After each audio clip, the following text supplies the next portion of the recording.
दाऊद प्रार्थना करुछंती, प्रभु मते रक्षा कर, तुमठारे मो भरोसा स्थापन करिअछि, तुम बिना मोर कौनसी मंगल नहीं। दाऊद तांको समस्या मध्यरे उपयुक्त स्थान को जाउछंती। ईश्वर जे तांको शैल अटंती और सुरक्षा अटंती ता से अनुभव करि परिछंती। ए मंद जगत रे आम समस्या मध्यरे आमे काहा उपरे निर्भर करूछु। जीशुंक मधुर वाक्य चला पथे साजे दीप आमरी चरण पाई अलिभा आलोक देई जीवनर प्रतिपादे जीवनर प्रतिपादे पढ़ाई से सत्य पथ प्रदर्शिका से जे पथ प्रदर्शिका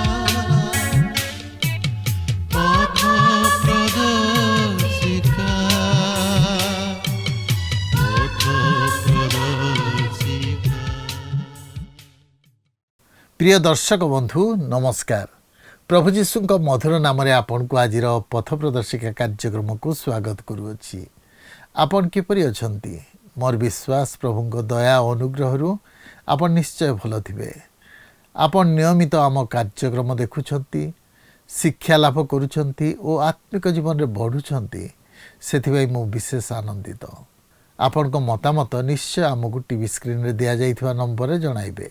आमे आपन को फोन कॉल रो अपेक्षा रे अछु। आपन को मध्यरु अनेक आम सहित फोन रे जोगाजोग करुछंती, सेमान को मु विशेष करी धन्यवाद दिए। जदि केही ए पर्यंत आमको फोन करि नाहंती, आज ही आम सहित जोगाजोग करंतु। ए कार्यक्रम मध्य देई पुनि थरे आपन को सहित साक्षात हेबार सुयोग पाइथिबारु प्रभु को धन्यवाद दिए। प्रभु आपन को बहुल भावे आशीर्वाद करंतु। आजिर अध्ययन रे आमे गीत संहिता 16, 17 और 18 पर्व प्रति दृष्टि दबा। गीत संहिता 16 एक प्रार्थनार गीत। दाऊद ईश्वरଙ୍କ सुरक्षा निमंते प्रार्थना करुछंती। बेले बेले साउल बिना कारण रे दाऊदଙ୍କ विरुद्ध रे उठुतिले, तांको प्राण नाश करबाकू चेष्टा करुतिले। अबसलाम तांको विरुद्ध रे उठुतिले। दाऊद अति जणाशुणा राजा थिले, से सुख्याति संपन्न राजा थिले, किंतु तांको विरुद्ध रे अनेक शत्रु मध्य थिले। लोके ईर्षा करुथिले। तेणु दाऊद प्रार्थना करुछंती, प्रभु मते रक्षा कर, तुमठारे मु भरोसा स्थापन करिअछि, तुम बिना मोर कौनसी मंगल नहीं। दाऊद तांको समस्या समय रे उपयुक्त स्थान को जाउछंती। दाऊद कहउछंती, प्रभु तुम बिना मोर मंगल नहीं। ईश्वर सहित तांको संपर्क, से ईश्वर को प्रभु बोली संबोधन करुछंती। जड़े राजा हेले मध्य ईश्वर को उपरे संपूर्ण निर्भरशीलता आमे लक्ष्य करुछु। ईश्वर जे तांको शैल अटंती, सुरक्षा अटंती, ता हृदय अनुभव करि पारिथिले। ए मंद जगत रे आमे काहा उपरे निर्भर करुछु? आम भरोसा काहा उपरे अछि? आमे कोन दाऊदଙ୍କ परि प्रभुଙ୍କ उपरे संपूर्ण निर्भर करुछु कि? तबे आसंतु ए संपर्क रे अधिक आलोचना करिबा पूर्वरु एक भक्तिमूलक गीत सुनिबा। किए सुंदर ठिया स्थाने, किए से ही महाजनता, सेनापति जीशु सोन सिंहासने, किए सुंदर ठिया स्थाने, किए सुंदर ठिया स्थाने।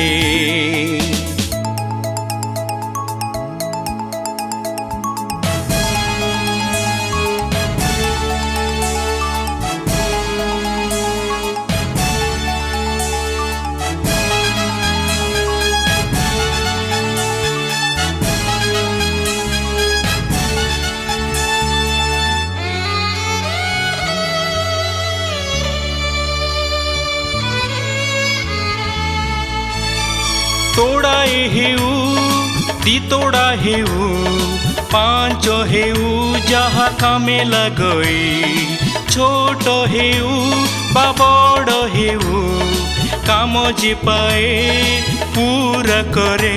କିଏ ସୁନ୍ଦର ଠିଆଏ ସ୍ଥାନେ, କିଏ ସେହି ମହାଜନତା, ସେନାପତି ଯୀଶୁ ସୋନ ସିଂହାସନେ। କିଏ ସୁନ୍ଦର ଠିଆଏ ସ୍ଥାନେ, କିଏ ସୁନ୍ଦର ଠିଆଏ ସ୍ଥାନେ।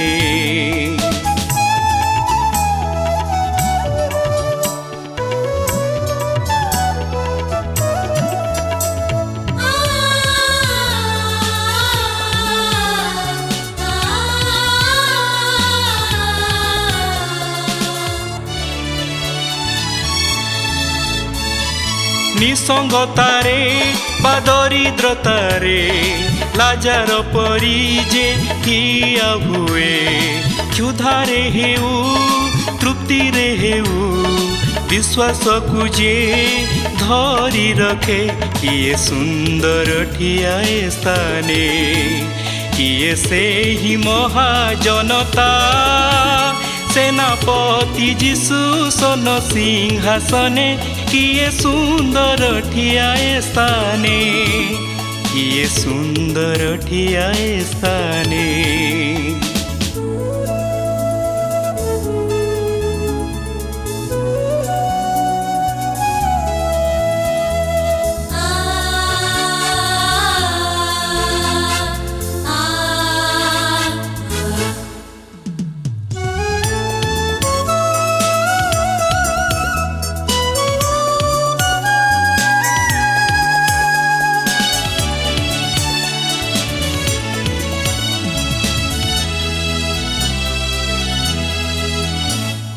କେବଳ ଏକ ମୋର ଲାଳସା, ସେହି ସୁନ୍ଦର ସ୍ଥାନେ ଠିଆ ହେବା। ମୁଁ ବି ଦିନେ ଠିଆ ହୋଇବି, ପ୍ରିୟ ଯୀଶୁ ମୋତେ ନିଅ।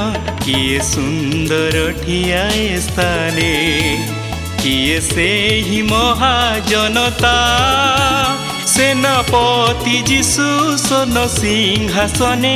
କିଏ ସୁନ୍ଦର ଠିଆଏ ସ୍ଥାନେ, କିଏ ସୁନ୍ଦର ଠିଆଏ ସ୍ଥାନେ।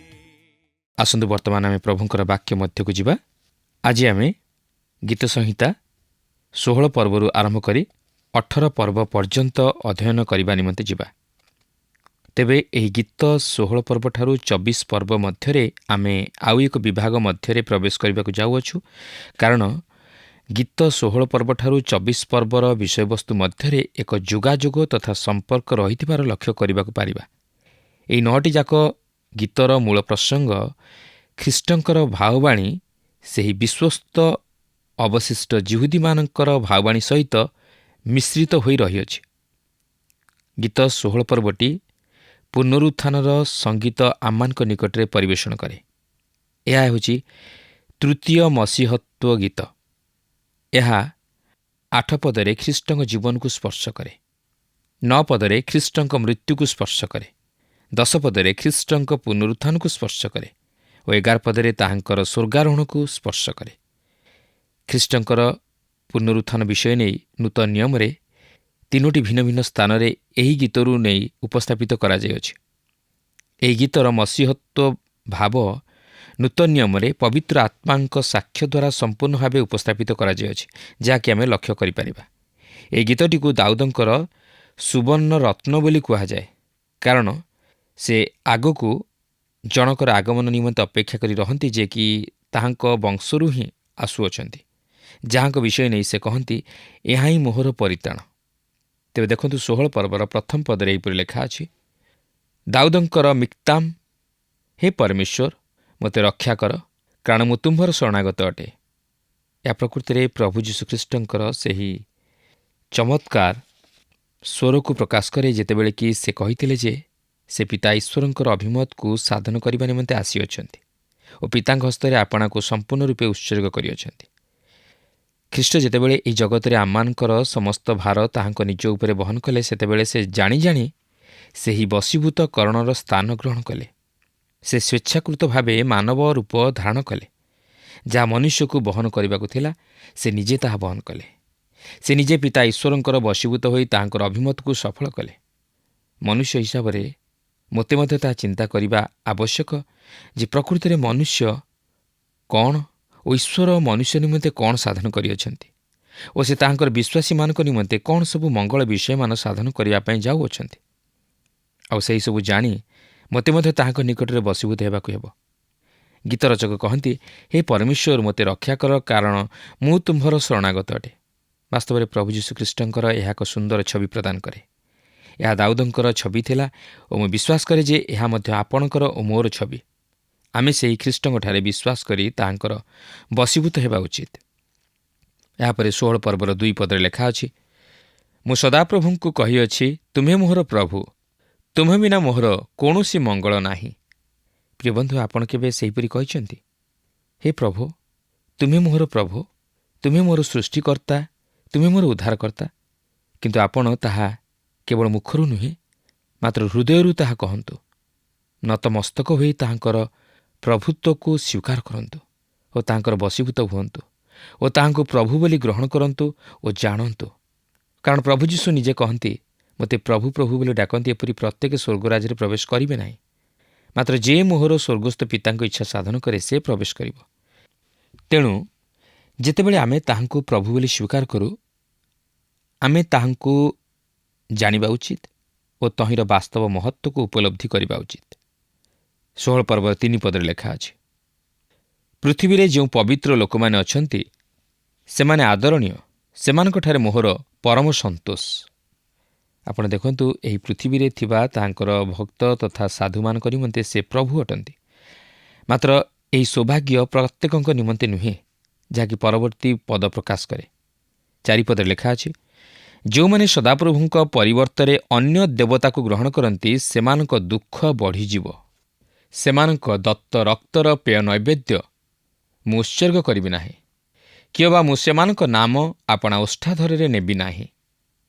ଦାଉଦଙ୍କ ସମୟରେ ଲୋକମାନେ ମଧ୍ୟ ଦେବତା ପୂଜା କରୁଥିଲେ, ଯାହାକି ବାଲ ଦେବତା ଓ ଦାଗନ ଦେବତା ରୂପେ ପରିଚିତ ଥିଲା।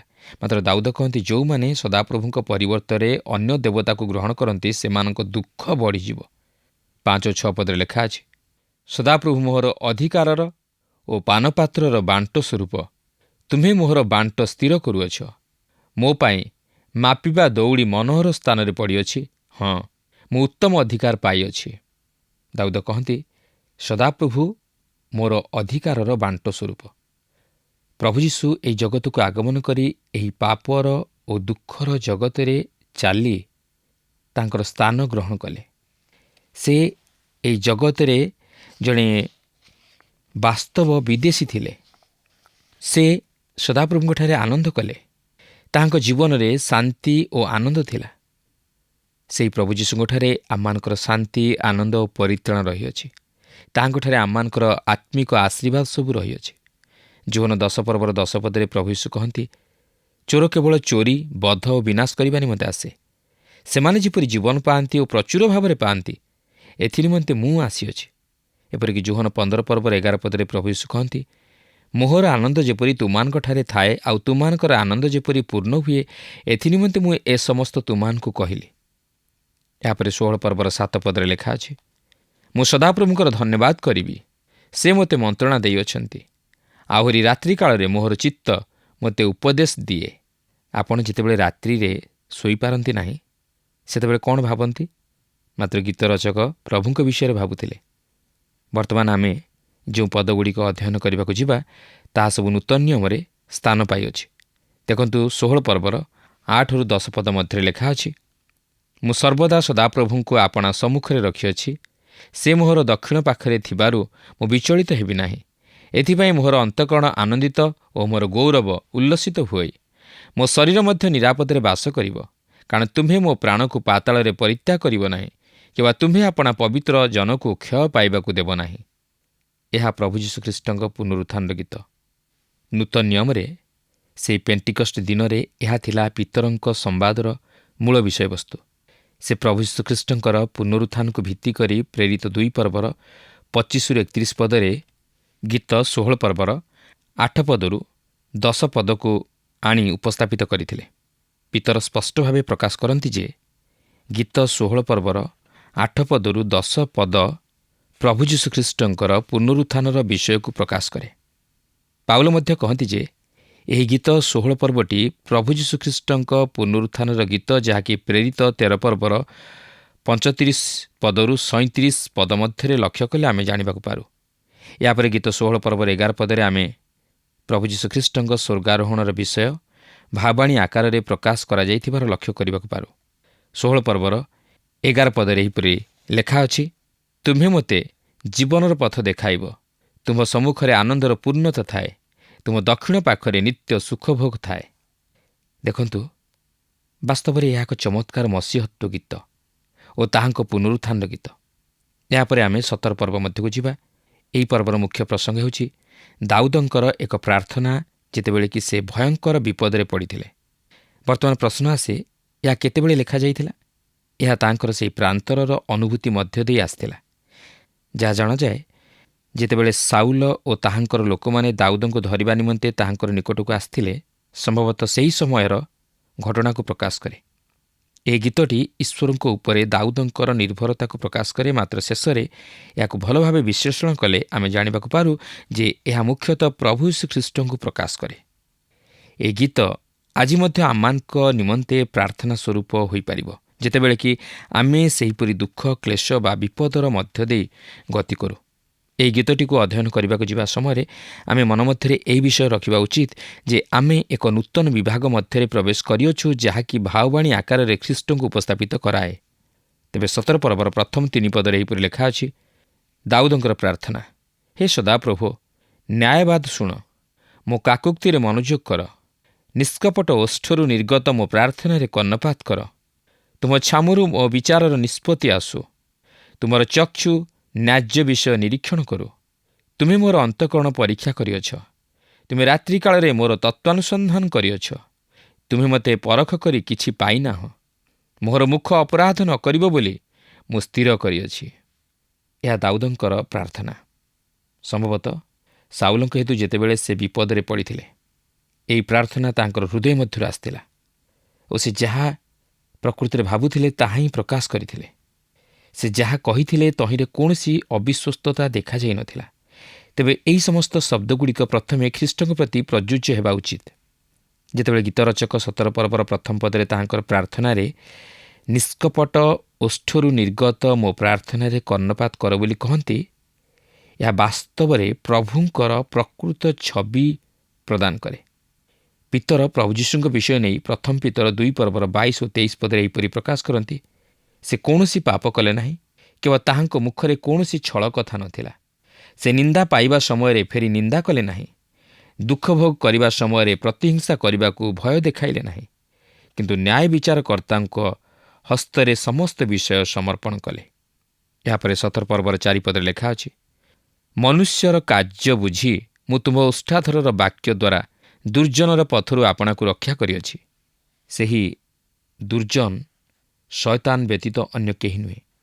ଏହି ଜଗତ ମଧ୍ୟରେ ତାହାର ଉପସ୍ଥିତି ଥିବା ହେତୁ ଈଶ୍ୱରଙ୍କର ପ୍ରତ୍ୟେକ ସନ୍ତାନ ସେହି ଶୟତାନ ବିଷୟରେ ସତର୍କ ହେବା ଉଚିତ। ଦାଉଦ ଶତ୍ରୁର ରାଜ୍ୟ ମଧ୍ୟରେ ଥିଲେ ଓ ସେ ଯେତେବେଳେ ସାଉଲଙ୍କଠାରୁ ନିଜକୁ ଲୁଚାଉଥିଲେ, ସେତେବେଳେ ସେ ତାହା ଜାଣିଥିଲେ। ଆମେମାନେ ମଧ୍ୟ ସେହିପରି ଶତ୍ରୁର ରାଜ୍ୟ ମଧ୍ୟରେ ଅଛୁ, କାରଣ ଏହି ଜଗତର ଅଧିପତି ହେଉଛି ଶୟତାନ। ସେହି ପର୍ଗମ୍ ମଣ୍ଡଳୀକୁ ପ୍ରଭୁ ଯୀଶୁ କହନ୍ତି, ଯାହାକି ପ୍ରକାଶିତ 2 ପର୍ବର 13 ପଦରେ ଲେଖା ଅଛି, ଯାହାଙ୍କର ତୀକ୍ଷ୍ଣ ଦ୍ୱିଧାର ଖଡ଼୍ଗ ଅଛି, ସେ ଏହା କହନ୍ତି, ଯେଉଁଠାରେ ଶୟତାନର ସିଂହାସନ, ସେଠାରେ ଯେ ତୁମ୍ଭେ ବାସ କରୁଅଛ, ଏହା ଆମ୍ଭେ ଜାଣୁ। କିନ୍ତୁ ଆମ୍ଭେମାନେ ଯେପରି ଶୟତାନର ଫାଶରେ ପଡ଼ିଯାଉ, ପ୍ରଭୁ ଯୀଶୁ ସେପରି ପଡ଼ିଯାଇ ନଥିଲେ, ମାତ୍ର ସେ ଶୟତାନ ଉପରେ ବିଜୟୀ ହୋଇଥିଲେ।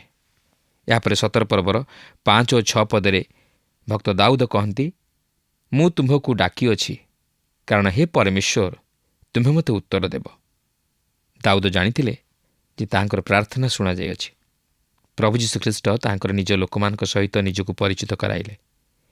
ଯେତେବେଳେ ସେ ପ୍ରାର୍ଥନା କଲେ, ଈଶ୍ୱର ତାଙ୍କର ପ୍ରାର୍ଥନା ଶୁଣିଲେ। ପ୍ରିୟ ବନ୍ଧୁ, ଆମେ ଜାଣି ରଖିବା ଉଚିତ ଯେ ଯେତେବେଳେ ଆମେ ସମସ୍ୟା ମଧ୍ୟରେ ଥାଇ ତାହାଙ୍କ ନିକଟରେ ପ୍ରାର୍ଥନା କରୁ, ସେତେବେଳେ ସେ ଆମମାନଙ୍କର ପ୍ରାର୍ଥନା ଶୁଣି ଆମମାନଙ୍କୁ ଉତ୍ତର ଦିଅନ୍ତି। ସେ ତାହାଙ୍କର ଆଶ୍ରିତମାନଙ୍କୁ କେବେ ହେଲେ ବିନଷ୍ଟ ହେବାକୁ ଦିଅନ୍ତି ନାହିଁ। ଏହାପରେ 7 ଓ 8 ପଦରେ ଦାଉଦ ତାହାଙ୍କ ପକ୍ଷର ଛାୟା ତଳେ ଆଶ୍ରୟ ନେବା ନିମନ୍ତେ ପ୍ରାର୍ଥନା କରନ୍ତି, ଯାହାକି ଈଶ୍ୱରଙ୍କର ଓ ତାହାଙ୍କ ପୁତ୍ର ପ୍ରଭୁ ଶ୍ରୀଖ୍ରୀଷ୍ଟଙ୍କର ବାହୁ ଛାୟା ତଳେ ଆଶ୍ରୟ ନେବାର ବିଷୟକୁ ପ୍ରକାଶ କରେ। ଏହାପରେ 9 ପଦରୁ 12 ପଦ ମଧ୍ୟରେ ଦାଉଦ ଈଶ୍ୱରଙ୍କ ନିକଟରେ କାତରୋକ୍ତି କରନ୍ତି, କାରଣ ସେ ଜାଣିଥିଲେ ଯେ ଈଶ୍ୱର ତାହାଙ୍କର ପ୍ରାର୍ଥନା ଶୁଣିଅଛନ୍ତି। ଏହାପରେ 17 ପର୍ବର 13ରୁ 15 ପଦ ମଧ୍ୟରେ ଆମେ ଦେଖୁ ଯେ ଦାଉଦ ଏକ ଗୁମ୍ଫାରେ ନିଜକୁ ଲୁଚାଉଛନ୍ତି ଓ ତାହାଙ୍କୁ ଉଦ୍ଧାର କରିବା ନିମନ୍ତେ ଈଶ୍ୱରଙ୍କ ନିକଟରେ ପ୍ରାର୍ଥନା କରୁଅଛନ୍ତି। ଦାଉଦ ଜାଣନ୍ତି ଯେ ଈଶ୍ୱର ତାହାଙ୍କୁ ଉଦ୍ଧାର କରିବା ନିମନ୍ତେ ଯାଉଅଛନ୍ତି ଓ ଦିନେ ସେ ଈଶ୍ୱରଙ୍କ ଉପସ୍ଥିତି ମଧ୍ୟରେ ଉପସ୍ଥିତ ହେବେ। କିନ୍ତୁ ସେ ଯାହା ହେଉନା କାହିଁକି, ଏହି ସମୟରେ ଶତ୍ରୁ ଅତି ବଳବାନ ଓ ଶକ୍ତିଶାଳୀ ବୋଲି ଜଣାଯାଉଥିଲା। ପ୍ରିୟ ବନ୍ଧୁ, ଆପଣ ଓ ମୁଁ ଆମେ ମଧ୍ୟ ଏହି ଜଗତରେ ଶତ୍ରୁର ସମ୍ମୁଖୀନ ହେଉ, ମାତ୍ର ଈଶ୍ୱରଙ୍କଠାରେ ଆମମାନଙ୍କର ବଳ ଓ ଭରସା ରହିଅଛି। ଏହା ହିଁ ପ୍ରଭୁ ଯୀଶୁଖ୍ରୀଷ୍ଟ ମଧ୍ୟ ସାଧନ କଲେ ଯେତେବେଳେ ସେ ଏହି ଜଗତରେ ଥିଲେ। ସେହିପରି ଦାଉଦ ମଧ୍ୟ କଲେ ଯେତେବେଳେ କି ସେ ପ୍ରକୃତରେ ବିପଦରେ ପଡ଼ିଥିଲେ। ପ୍ରିୟ ବନ୍ଧୁ, ଆମେ ଯଦି ଈଶ୍ୱରଙ୍କ ନିମନ୍ତେ ଛିଡ଼ା ହେବା, ତାହେଲେ ଆମକୁ ନିଶ୍ଚିତ ଭାବେ ଶତ୍ରୁର ସମ୍ମୁଖୀନ ହେବାକୁ ପଡ଼ିବ ଓ ସମସ୍ୟା ମଧ୍ୟ ଦେଇ ଗତି କରିବାକୁ ହେବ। ମାତ୍ର ଈଶ୍ୱର ଆମମାନଙ୍କର ସହବର୍ତ୍ତୀ ହୋଇ ଆମମାନଙ୍କୁ ଉଦ୍ଧାର କରିବେ, କାରଣ ସେ ଆମମାନଙ୍କୁ କେବେ ହେଲେ ସମସ୍ୟାରେ ପକାଇ ଛାଡ଼ିଦେବେ ନାହିଁ। ଆପଣ ଦେଖନ୍ତୁ, ମନୁଷ୍ୟକୁ ପରିତ୍ୟାଗ କରିଦେଇପାରେ, ମନୁଷ୍ୟ ମନୁଷ୍ୟକୁ ଦୂରେଇ ଦେଇପାରେ, କିନ୍ତୁ ଈଶ୍ୱର କେବେ ହେଲେ ମନୁଷ୍ୟକୁ ଦୂରେଇ ଦିଅନ୍ତି ନାହିଁ। ଆଉ ବିଶେଷରେ ମନୁଷ୍ୟ ଯେତେବେଳେ ସମସ୍ୟା ବା ଦୁଃଖରେ ପଡ଼ିଥାଏ, ଈଶ୍ୱର ତାହାର ସହିତରେ ଥାଆନ୍ତି। ସେ ତାକୁ ସୁରକ୍ଷା ପ୍ରଦାନ କରନ୍ତି। କିନ୍ତୁ ଆମମାନଙ୍କର ଅବିଶ୍ୱାସର ହୃଦୟ ହେତୁ, ଆମମାନଙ୍କର ପାପର ହୃଦୟ ହେତୁ ଆମମାନେ ତାହା ବୁଝିପାରିନଥାଉ। କାରଣ ସେ ଈଶ୍ୱରଙ୍କର ଉପସ୍ଥିତି ବା ତାଙ୍କର ଅଭିମତକୁ ବୁଝିବାକୁ ହେଲେ ଆମମାନଙ୍କୁ ନିଜ ଜ୍ଞାନରେ ନୁହେଁ, ମାତ୍ର ପବିତ୍ର ଆତ୍ମାଙ୍କ ସହାୟତାରେ ହିଁ ବୁଝିବାକୁ ହେବ। ଆଉ ସେହି ପବିତ୍ର ଆତ୍ମାଙ୍କ ସହାୟତା ଆମେ କେତେବେଳେ ପାଇପାରିବା? ଯେତେବେଳେ ଆମମାନଙ୍କର ଜୀବନ ପ୍ରଭୁ ଯୀଶୁ ଖ୍ରୀଷ୍ଟଙ୍କ ସହିତ ସଂଯୁକ୍ତ ହେବ। ଆସନ୍ତୁ ଏହାପରେ ଗୀତ 18 ପର୍ବ ମଧ୍ୟକୁ ଯିବା। ଏହି 18 ପର୍ବର ମୁଖ୍ୟ ପ୍ରସଙ୍ଗ ହେଉଛି ଈଶ୍ୱର ଯେତେବେଳେ ସାଉଲଙ୍କ ହସ୍ତରୁ ଦାଉଦଙ୍କୁ ଉଦ୍ଧାର କଲେ, ସେତେବେଳେ ସେ ଈଶ୍ୱରଙ୍କର ପ୍ରଶଂସା କଲେ। ଏହି ଗୀତଟି 2 ସାମୁଏଲ 22 ପର୍ବର ଏକ ଅବିକଳ ନକଲ। ଏହାର ଏକ ଗଭୀର ଅର୍ଥ ମଧ୍ୟ ରହିଅଛି। ଏହା ଈଶ୍ୱରଙ୍କ ପୁତ୍ରଙ୍କ ବିଷୟ ନେଇ ପ୍ରକାଶ କରେ, ଯେ କି ଈଶ୍ୱରଙ୍କ ଅଭିଷିକ୍ତ ବ୍ୟକ୍ତି ଓ ତାହାଙ୍କର କ୍ଲେଶଭୋଗରେ ସେ ହେଉଛନ୍ତି ଆମମାନଙ୍କର ଉଦ୍ଧାରକର୍ତ୍ତା ଖ୍ରୀଷ୍ଟ। ଲକ୍ଷ୍ୟ କରନ୍ତୁ, ଦାଉଦ ତାହାଙ୍କର ଏହି ଗୀତରେ କିପରି ଈଶ୍ୱରଙ୍କ ପ୍ରତି ତାହାଙ୍କର ପ୍ରେମକୁ ଉପସ୍ଥାପିତ କରିଅଛନ୍ତି। 18 ପର୍ବର ପ୍ରଥମ 2 ପଦରେ ଏହିପରି ଲେଖା ଅଛି, ହେ ମୋହର ବଳସ୍ୱରୂପ ସଦାପ୍ରଭୁ, ମୁଁ ତୁମକୁ ପ୍ରେମ କରୁଥାଏ। ସଦାପ୍ରଭୁ ମୋର ଶୈଳ ଓ ମୋହର ଗଡ଼ ଓ ମୋହର ଉଦ୍ଧାରକର୍ତ୍ତା, ମୋହର ପରମେଶ୍ୱର, ମୋହର ଦୃଢ଼ ଶୈଳ, ମୁଁ ତାହାଙ୍କଠାରେ ଶରଣ ନେବି। ମୋହର ଢାଲ ଓ ମୋର ପରିତାଣର ଶୃଙ୍ଗ, ମୋହର ଉଚ୍ଚ ଦୁର୍ଗ। ଦାଉଦ କହନ୍ତି, ହେ ମୋହର ବଳସ୍ୱରୂପ ସଦାପ୍ରଭୁ, ମୁଁ ତୁମକୁ ପ୍ରେମ କରୁଥାଏ। ଦାଉଦ ସଦାପ୍ରଭୁଙ୍କୁ ପ୍ରେମ କଲେ। କାହିଁକି? ଯେହେତୁ ସେ ତାହାଙ୍କୁ ପ୍ରେମ କରି ତାହାଙ୍କୁ ପରିତ୍ରାଣ ପ୍ରଦାନ କଲେ, ସେ ତାହାଙ୍କୁ ସୁରକ୍ଷା ପ୍ରଦାନ କରି ଉଦ୍ଧାର କଲେ। ଆମ୍ଭେମାନେ ଈଶ୍ୱରଙ୍କୁ ପ୍ରେମ କରିବା ଉଚିତ, ଯେହେତୁ ସେ ଆମମାନଙ୍କୁ ପ୍ରେମ କରନ୍ତି ଓ ଆମ୍ଭମାନଙ୍କୁ ପରିତ୍ରାଣ ପ୍ରଦାନ କରନ୍ତି ଓ ଆମମାନଙ୍କୁ ଶତ୍ରୁ ହସ୍ତରୁ ଉଦ୍ଧାର କରନ୍ତି। ସେ କହନ୍ତି, ସଦାପ୍ରଭୁ ମୋହର ବଳ, ମୋହର ଶୈଳ, ମୋହର ଗଡ଼, ମୋହର ଉଦ୍ଧାରକର୍ତ୍ତା, ମୋହର ପରମେଶ୍ୱର, ମୋହର ଦୃଢ଼ ଶୈଳ, ମୋହର ଢାଲ, ମୋହର ପରିତ୍ରାଣର ଶୃଙ୍ଗ, ମୋହର ଉଚ୍ଚ ଦୁର୍ଗ। ଏହି ସମସ୍ତରେ ସେ ହେଉଛନ୍ତି ତାହାଙ୍କର ଉଦ୍ଧାରକର୍ତ୍ତା ଓ ସୁରକ୍ଷାଦାତା। କେବଳ ତାହାଙ୍କର ନୁହନ୍ତି, ମାତ୍ର ପ୍ରତ୍ୟେକ ଖ୍ରୀଷ୍ଟ ବିଶ୍ୱାସୀମାନଙ୍କର ମଧ୍ୟ। ଏହା ଏକ ବ୍ୟକ୍ତିଗତ ଅନୁଭୂତି ତଥା ସମ୍ପର୍କକୁ ବୁଝାଏ।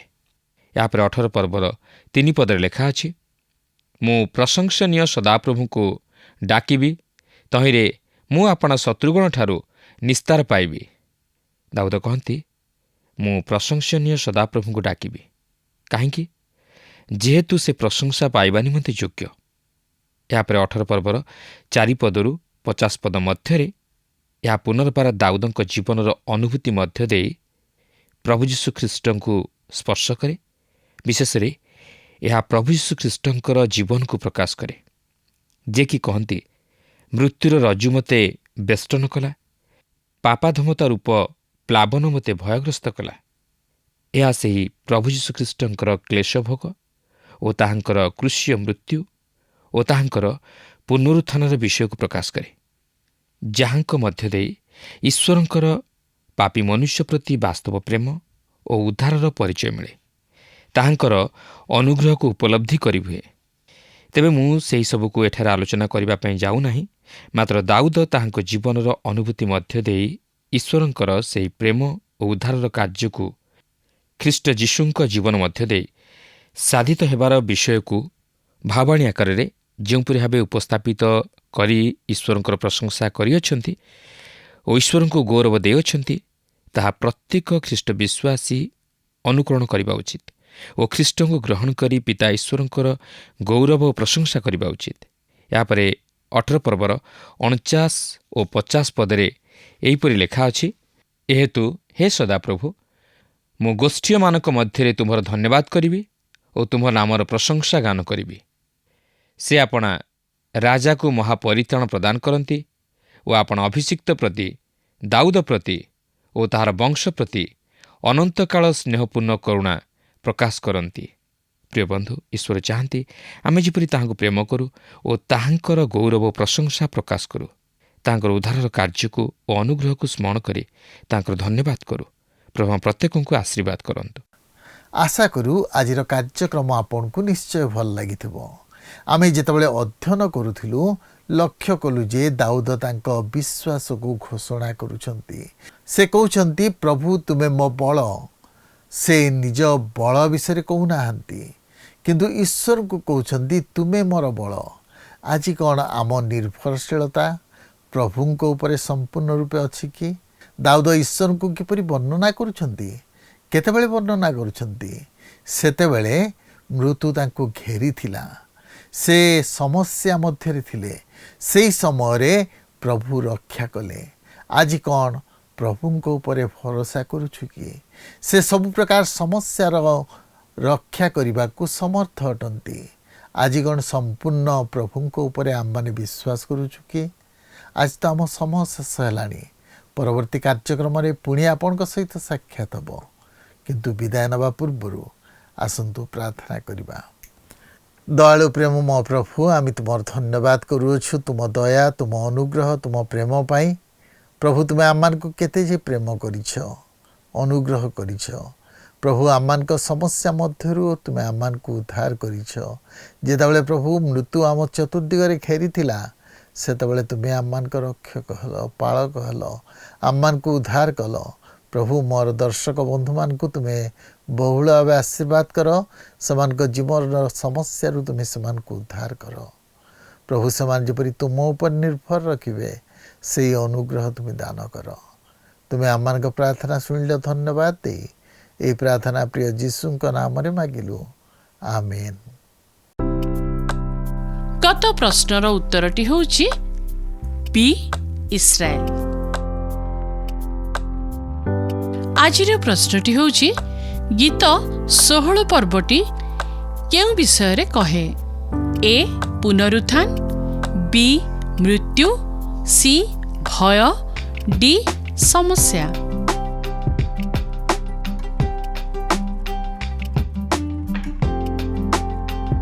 এই ପ୍ରଶ୍ନର ଉତ୍ତର ଆସନ୍ତାକାଲି ସନ୍ଧ୍ୟା 6ଟା ମଧ୍ୟରେ option A, B, C, D ମଧ୍ୟରୁ ସଠିକ୍ ଉତ୍ତର ବାଛି ଆପଣଙ୍କ ନାମ ଓ ସମ୍ପୂର୍ଣ୍ଣ ଠିକଣା ସହିତ 9777221415 ଫୋନ୍ ନମ୍ବରରେ SMS କିମ୍ବା ହ୍ୱାଟ୍ସଆପ୍ ଦ୍ୱାରା ଜଣାଇବାକୁ ଅନୁରୋଧ। ଯଦି ଆପଣଙ୍କୁ ଆମ କାର୍ଯ୍ୟକ୍ରମ ଭଲ ଲାଗୁଛି, ତେବେ 044490812996ରେ ମିସ୍ଡ କଲ୍ ଦେଇ ବିଜୟୀ ହୋଇପାରିବେ। ଗତ ସପ୍ତାହର ବିଜୟ ଦର୍ଶକ ବନ୍ଧୁ ହେଲେ ଭୁବନେଶ୍ୱରରୁ ନିଶାମଣି ଓ ପରିବାର।